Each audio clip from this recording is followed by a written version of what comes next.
Hello student, welcome back to my channel Samrat academy. Student, अगर आप मान लीजिए बोर्ड एग्जाम देने गए हो और हिंदी के पेपर में अगर आपको कुछ नहीं आ रहा है, बिल्कुल कुछ नहीं आ रहा है, समझ नहीं आ रहा है कि हिंदी के पेपर में क्या लिखूं, तो मेरे प्यारे बच्चों ये वीडियो आपके लिए सबसे ज्यादा इंपॉर्टेंट है। आज मैं आप लोगों को बताने वाला हूं कि अगर आपको कुछ भी नहीं हिंदी में आएगा तो आप कौन सा ट्रिक लगाकर अच्छे नंबर ला सकते हो। अगर हिंदी का अगर आपको एच भी नहीं आता है ना मेरे प्यारे बच्चों, तो आज की इस वीडियो में मैं ऐसा तरीका बताने वाला हूं कि 100 में मेरे प्यारे बच्चों 100 में कम से कम आप 75 नंबर आसानी से ला पाओगे बिना कुछ पढ़े। मैं ये पेपर देख पा रहे हो आप, 2025 का पेपर है और हिंदी का। और इस हिंदी के पेपर को मैं पूरा का पूरा सॉल्व करके दिखाऊंगा बिना कुछ याद किए। मेरे पास बोर्ड एग्जाम की कॉपी भी है, पूरा का पूरा क्वेश्चन सॉल्व करूंगा मेरे प्यारे बच्चों। वीडियो अगर आप एक बार भी देख के चले गए ना तो समझिए कि आप फेल कभी जिंदगी में नहीं हो पाओगे। हर साल वीडियो बनाता हूं, हर साल, अगली साल भी बनाया था। 1 मिलियन, 1 मिलियन मतलब 10 लाख लोगों ने, इस बच्चे ने इस वीडियो को देख के गया था। और बहुत सारे बच्चों का कमेंट, बहुत सारे बच्चों का कमेंट था कि सर हम हिंदी में बहुत अच्छा स्कोर करके आए हैं। तो आज की इस वीडियो को मेरे प्यारे बच्चों शेयर कर देना और जरूर चैनल पर नए हो तो जरूर चैनल को सब्सक्राइब कर लेना। ये वीडियो रामबाण आप लोगों के लिए होने वाली है। तो हिंदी में पास होने का सबसे बेहतरीन तरीका मैं आप लोगों को बताना हूं। देखिए मेरे प्यारे बच्चों, सबसे पहले आपको करना क्या है वो तरीका समझिए। हिंदी का पेपर है, यहाँ पे आप लोगों को निर्देश दिया गया, निर्देश पढ़ लीजिएगा। और आपको मालूम है मेरे प्यारे बच्चों कि ये बोर्ड एग्जाम की क्या है, कॉपी है। कुछ करने की जरूरत नहीं है, 2 ही पेन आपको लेके जाने हैं। मैं सब कुछ डिटेल में बता रहा हूं। 2 पेन लेके चले जाना, एक स्केल लेके चले जाना। ये 3 चीज है अगर आपके पास, बस काम हो गया आप लोगों का। सबसे पहले करना क्या आप लोगों को कि स्केल की सहायता से लाइनिंग खींचना है। हालांकि मैंने लाइन खींच के आया हूं, लेकिन आपको लाइनिंग जरूर से खींचना है। ठीक है, यहां पर इस तरह रख के डबल लाइनिंग मैं एक बार फिर खींच देता हूं। ठीक है, डबल लाइनिंग आपको खींचना है, इस बात को याद रखना। जो मैं आपको बता रहा हूं वही काम कीजिएगा। डबल लाइनिंग यहाँ पे खींच लेना है। खींच लिया। देखिए क्या होता है मेरे प्यारे बच्चों कि यहाँ पे सबसे पहले 2 कैटेगरी के प्रश्न आते हैं। 2 कैटेगरी के आपके प्रश्न आते हैं। कौन कौन से मैं यहाँ पे बताता हूँ। देखिए 2 कैटेगरी के प्रश्न आते हैं। एक आपका ऑब्जेक्टिव आता है, एक आपका सब्जेक्टिव आता है। दोनों का ट्रिक बताने वाला हूं। एक आपका ऑब्जेक्टिव क्वेश्चन आएगा करने के लिए, ठीक है, और दूसरा आएगा आप लोगों को सब्जेक्टिव क्वेश्चन, ठीक है, करने के लिए।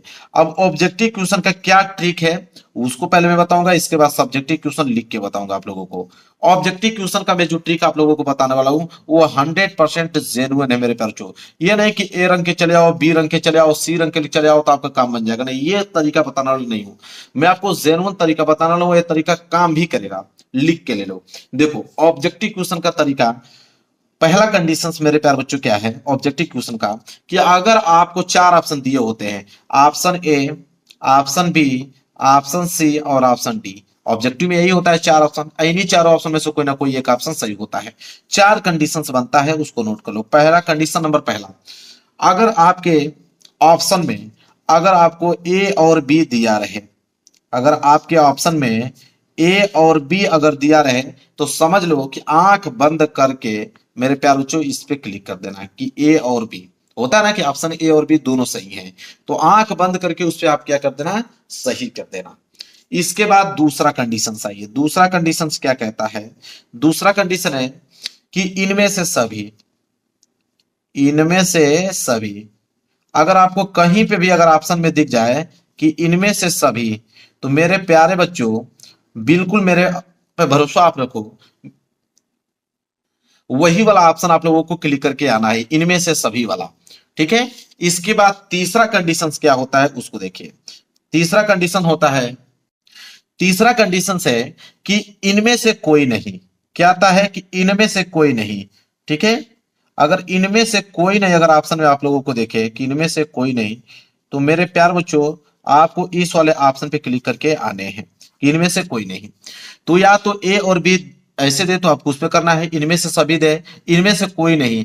और एक चौथा मेरे प्यार बच्चों है कि अगर चारों ऑप्शन अलग अलग दे दे तब क्या होगा, कि ऑप्शन ए भी अलग रहे, ऑप्शन बी भी अलग रहे, ऑप्शन सी अलग रहे और ऑप्शन डी अलग रहे, और इन तीनों में से कोई ना रहे। तब क्या करोगे, वहां पे आप फंस जाओगे। ट्रिक तो आपको मालूम चल गया कि ये रहेगा तो ये कर देंगे, लेकिन चारों अगर अलग आ जाएगा तब क्या करोगे। तो उसके लिए एक ट्रिक मेरे प्यारे बच्चों, कि अगर चारों अगर अलग आ गया तो आप लोग वो करोगे क्या। तो मेरे प्यारे बच्चों एक बात याद रख लेना, ऑप्शन ए और ऑप्शन सी कभी भी क्लिक करना है तो ऑप्शन ए और ऑप्शन सी पे ही करना है। ऑप्शन बी और ऑप्शन डी पे कभी भी आप लोगों को नहीं करना है। ऑप्शन ए और ऑप्शन सी पे ही क्लिक करना है। ठीक है, जो मन करे वो कर दीजिएगा। या तो ऑप्शन ए का मन कर रहा है तो ऑप्शन ए कर देना, ऑप्शन सी का मन कर रहा है तो ऑप्शन सी कर देना। ये है आप लोगों को ऑब्जेक्टिव क्वेश्चन। गारंटी लेता हूं कि 95% क्वेश्चन जो है आप लोगों के इस ट्रिक से क्या हो जाएंगे, सही हो जाएंगे। ये आपके हैं ऑब्जेक्टिव क्वेश्चन। ठीक है, अब हम बात करेंगे सब्जेक्टिव क्वेश्चंस। ठीक है, कि सब्जेक्टिव क्वेश्चंस को कैसे आप लोगों को करना है।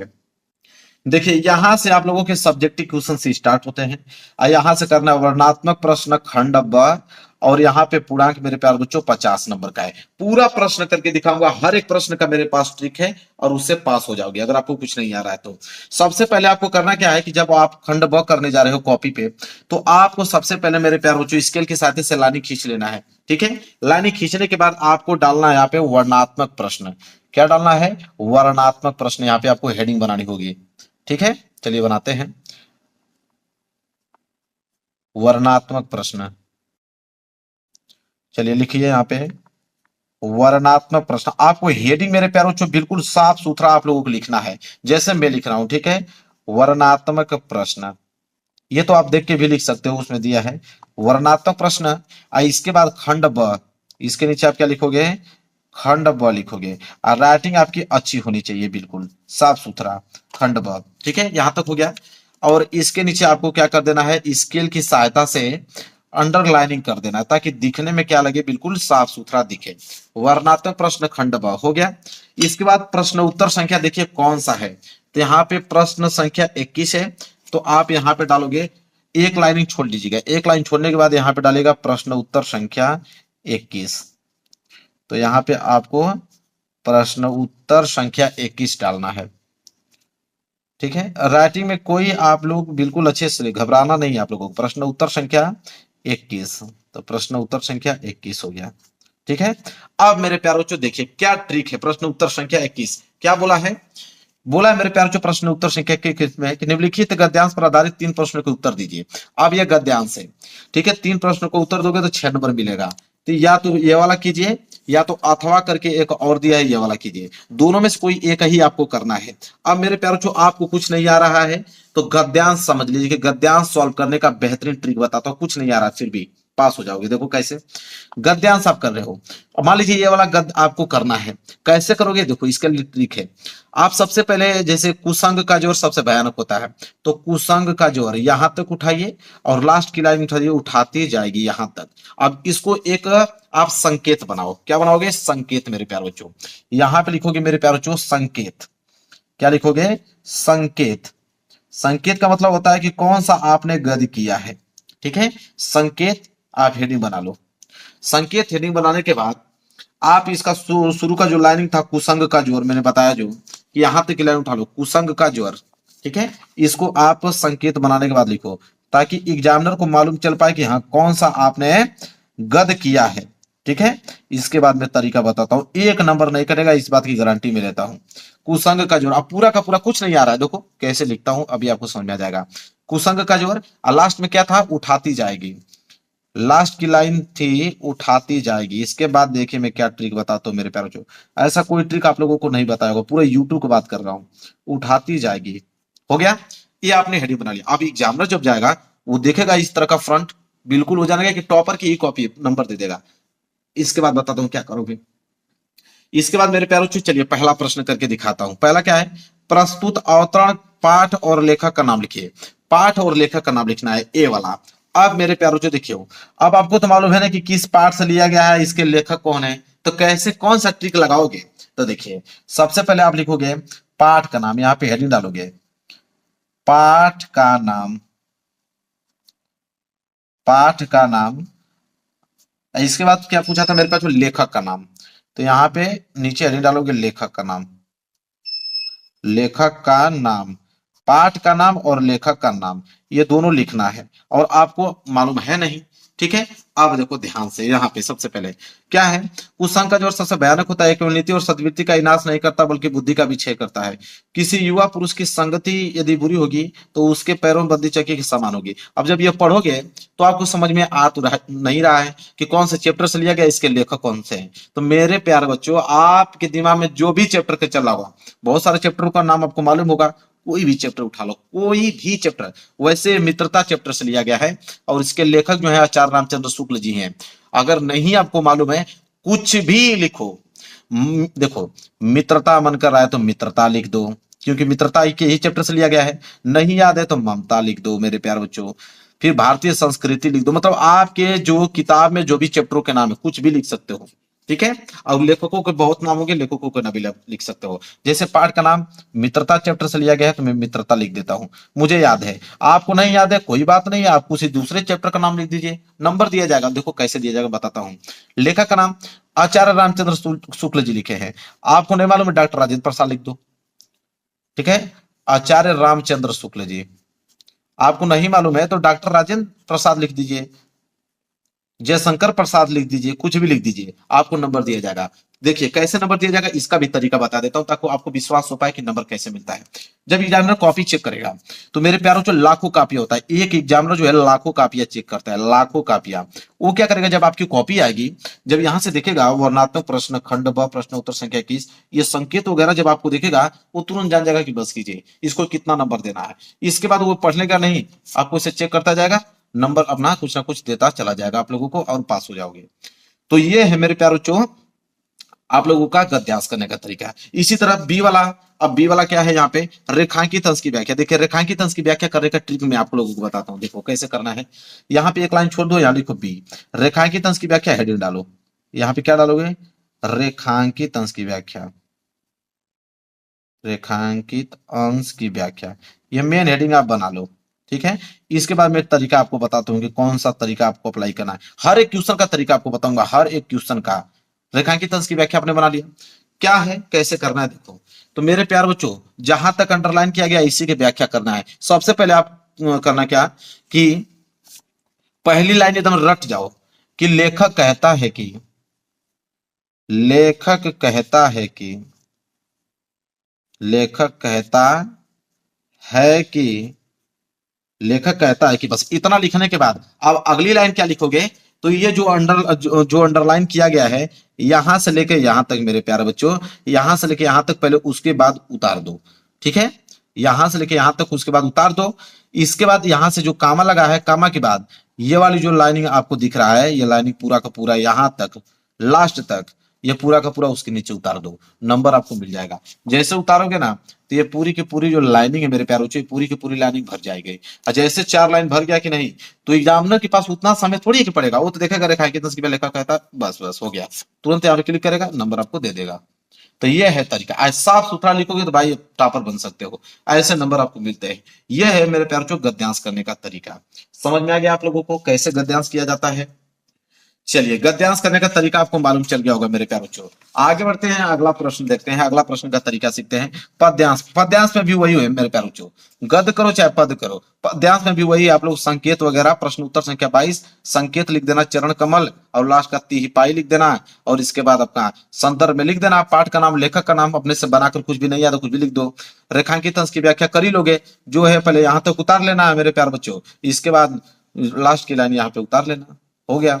इसके बाद उपयुक्त पंक्ति में कौन सा अलंकार है, अलंकार पूछा, अलंकार बहुत सारे अलंकार का नाम है, कोई भी अलंकार का नाम लिख दोगे काम बन जाएगा। और अलंकार वाला क्वेश्चन आ जाए कि किसमें कौन सा अलंकार का प्रयोग किया गया है, तो कोई भी रूपक अलंकार, अर्थालंकार, कुछ भी अलंकार है, जो भी नाम है लिख दोगे, नंबर आपको दे दिया जाएगा। तो यह है गद्यांश और पद्यांश सॉल्व करने का ट्रिक। अब तो हमको नहीं लगता है कि गद्य और पद में कभी दिक्कत होगा आप लोगों को। चलिए अब अगला प्रश्न देखेंगे और अगले प्रश्न का हम लोग यहाँ पे निवारण करते हैं। अब प्रश्न संख्या 23, अब संस्कृत का गद्यांश आ गया। अब संस्कृत का गद्यांश करने का क्या तरीका है मेरे प्यारे बच्चों, उसको सीखो।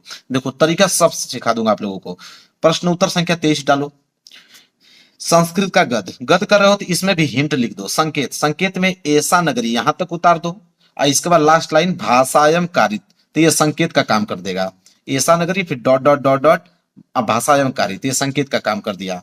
इसके बाद बोला है कि संदर्भ सहित हिंदी में अनुवाद, तो इसका संदर्भ, हेडिंग क्या डालोगे मेरे प्यारे बच्चों, संदर्भ, हेडिंग वाला लेना संदर्भ। अब संदर्भ में क्या होता है कि पाठ और लेखक का नाम लिखा जाता है।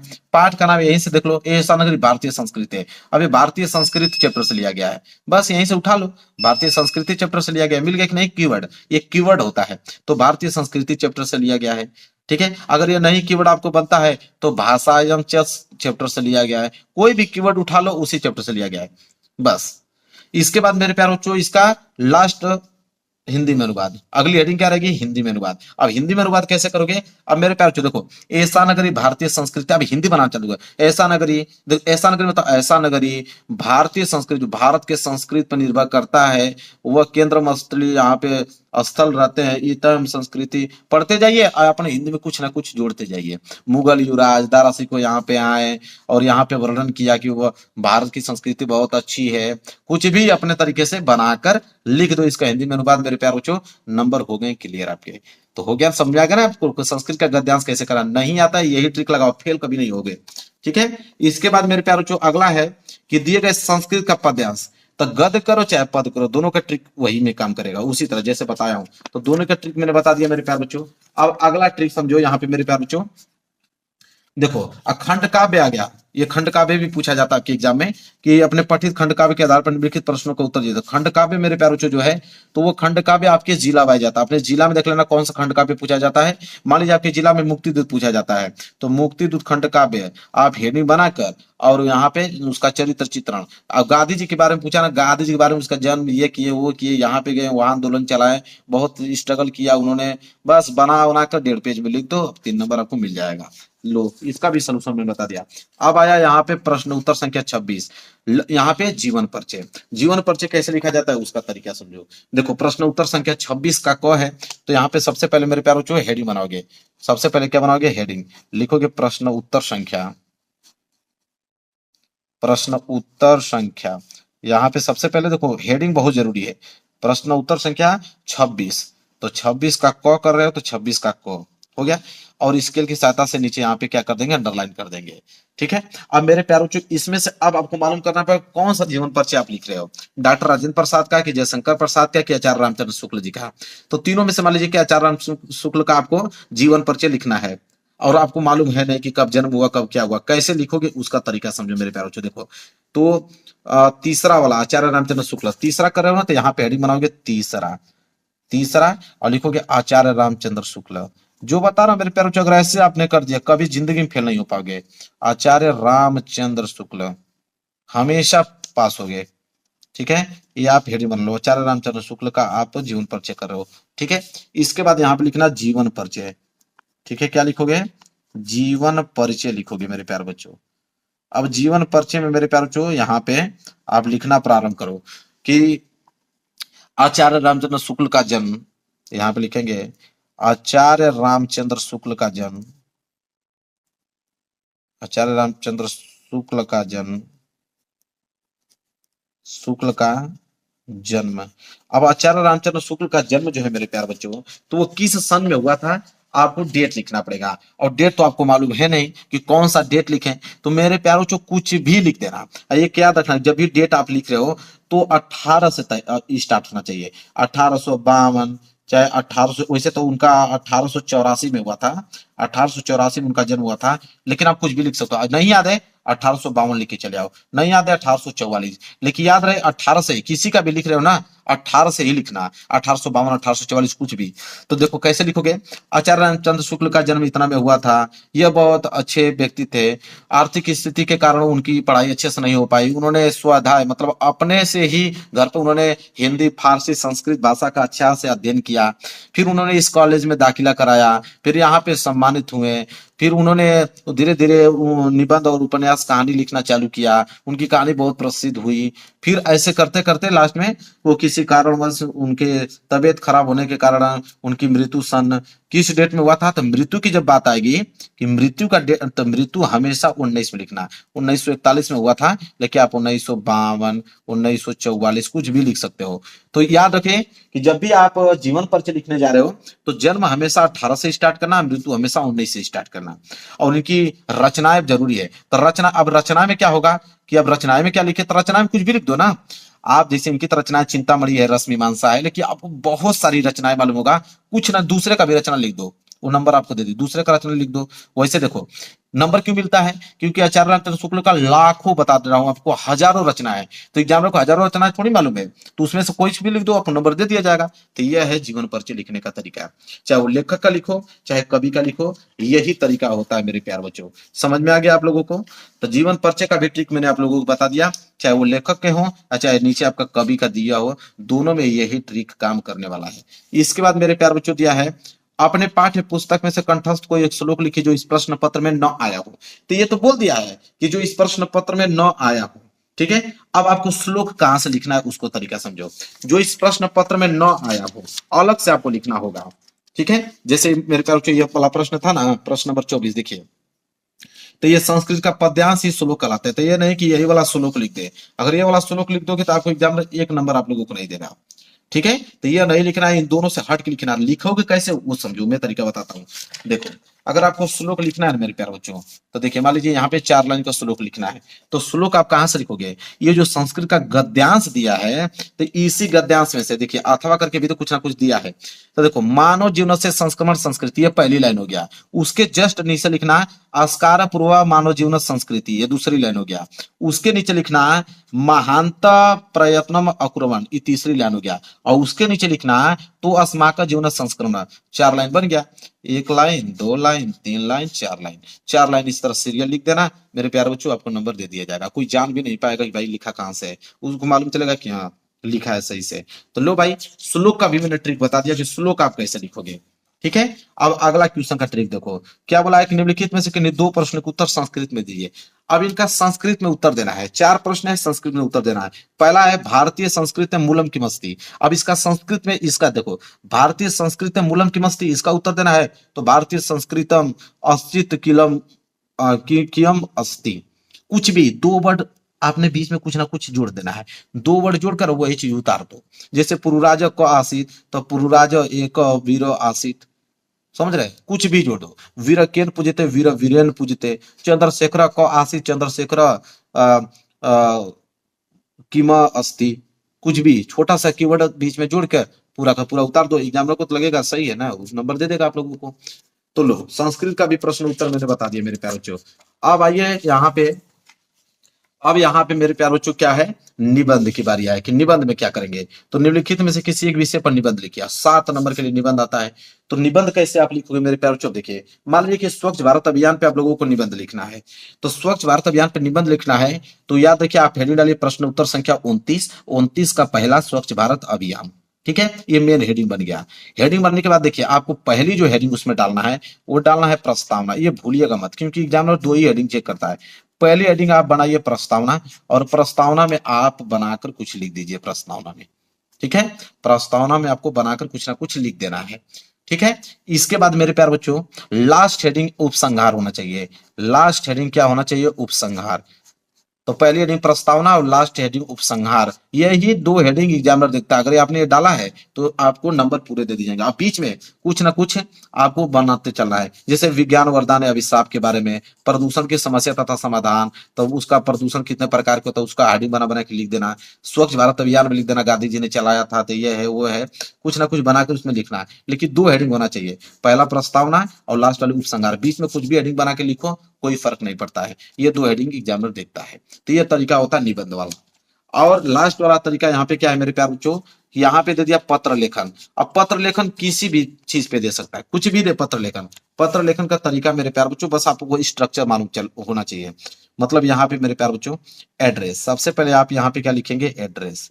एड्रेस आप लिख लीजिएगा, ठीक है, कि कहाँ पे आपको भेजना है, ठीक है, किसको पत्र लिख रहे हो, ठीक है। एड्रेस मायने रखता है। एड्रेस के बाद यहाँ पे लिखेंगे सेवा में, सेवा में या महोदय, ठीक है। सेवा में महोदय लिख दीजिए, कामा लगा दीजिए। फिर यहां से लिखिए सविनय निवेदन है कि, ये लाइन याद कर लो, सविनय निवेदन है कि, सविनय निवेदन है कि। अब यहां से लिखना प्रारंभ करो, किसी भी टॉपिक पे दे रहा है यहां से लिखना आप चालू कीजिए बनाकर। कुछ भी जो भी टॉपिक पे दिया होगा उसका कंडीशन अपने से लिख ही पाओगे, ठीक है। और यहाँ पे आपको लिखना है कि आपका आज्ञाकारी, देखिए, आपका आज्ञाकारी चाहे शाकाहारी, आपका आज्ञाकारी चाहे शाकाहारी, ये दो कीवर्ड याद कर लो, आपका आज्ञाकारी, और यहाँ पे नाम नहीं लिखना है आप लोगों को, क ख ग लिखना है। बस ये स्टिक के बीच में कुछ भी लिख दो, आपको नंबर दे दिए जाएंगे मेरे प्यारे बच्चों। क्लियर है? ये काम करना, पूरा का पूरा पेपर का मैंने यहाँ पे ट्रिक बता दिया। अगर ये ट्रिक अप्लाई करते हो मेरे प्यारे बच्चों, तब 75 नंबर कहीं नहीं गए आपके एग्जाम में, खूब आराम से। लेकिन राइटिंग आपकी अच्छी होनी चाहिए। राइटिंग जो भी लिख रहे हो तो साफ सुथरा लिखो, उस पे राइटिंग पे निर्भर करता है। राइटिंग जितना फ्रेश लिखे रहोगे, गलत ही लिखे रहोगे, नंबर आपको दे दिए जाएंगे। बाकी तरीका मैंने बता दिया है। अब इतना बेहतरीन तरीका पूरा यूट्यूब पे कोई नहीं बताया होगा। वीडियो को लाइक कर देना, चैनल पे नए हो तो चैनल को जरूर सब्सक्राइब कर लेना। मिलेंगे एक प्यारे से नेक्स्ट वीडियो मेरे प्यारे बच्चों, तब तक के लिए धन्यवाद।